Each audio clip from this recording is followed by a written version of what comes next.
किसी व्यक्ति विशेष से लड़ने आया ही नहीं। मैं आया हूँ यहाँ पे बिहार के विकास के लिए, बेहतर शिक्षा के लिए, जो पलायन रोकने के लिए, रोजी रोजगार के लिए, अस्पताल के लिए। तो बिहार में मुझे लगता है कि सरकार जब तक नहीं बदलेगी तब तक आप बेहतर विकास नहीं सोच सकते हैं। तो पहले आप अपने आप को बदलो और सरकार बदलो, तभी जाके बेहतर आप विकास सोच सकते हो। कौन मेरे पे टिप्पणी कर रहा है, कौन मेरे पे क्या कर रहा है, उससे बिहार का विकास का कोई लेना देना नहीं है। तो मैं चाहता हूं कि बातें हम कम करें और हम अपने बच्चों के भविष्य के लिए क्या बेहतर किए हैं और सरकार ने क्या बेहतर दिया है उस पर चर्चा करें, तो शायद सरकार को भी समझ में आएगा। आज जितने भी प्रशासनिक लोग यहाँ पे हैं, इनका 2004 से पेंशन नहीं मिलता। बताइए कितनी दुख की बात है कि अपने बच्चों को जब रिटायर होंगे तो क्या जवाब देंगे। इनका जब पोस्टिंग होता है तो घर से कम 200 किलोमीटर दूर हो जाता है।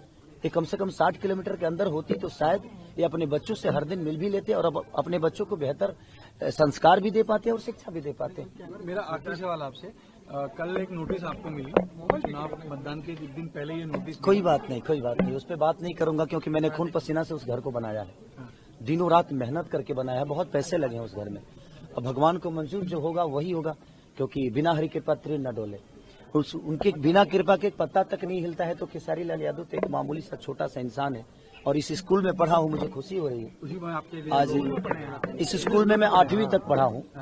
8वीं तक हमारे ज्ञान मास्टर जी थे, प्रदीप सर थे, बहुत सारे। सोचा था कि इस मुकाम पे पहुंचेंगे और स्कूल में लोग आपके लिए मतदान करने मैं जिंदगी में सोच के कुछ नहीं करता रहता हूँ और अपने आप पूरा होता है, क्योंकि मैं मेहनती इंसान हूँ और मेहनत पे भरोसा करता हूँ। इससे ज्यादा मेरे जीवन में कुछ नहीं है। एक मेहनत के मेरा आखिरी सवाल आपसे, आपके खिलाफ कैंपेन चल रहा है कि खेसारी तो सुपरस्टार हैं, जब जीतेंगे अगर चुनाव तो महाराष्ट्र में ही रहेंगे, मुंबई में रहेंगे, क्योंकि उनका काम तो प्राइमरी काम तो उनका फिल्म और अभिनेता। हमारे कहने का मतलब बेटा ही हो और अंधा हो तो एक लोटा पानी दे सकता है आपको। 10 साल से छपरा में सीएन गुप्ता चाचा विधायक थे और नाला और वहाँ के जल जमाव की स्थिति आप जाकर देख लीजिए।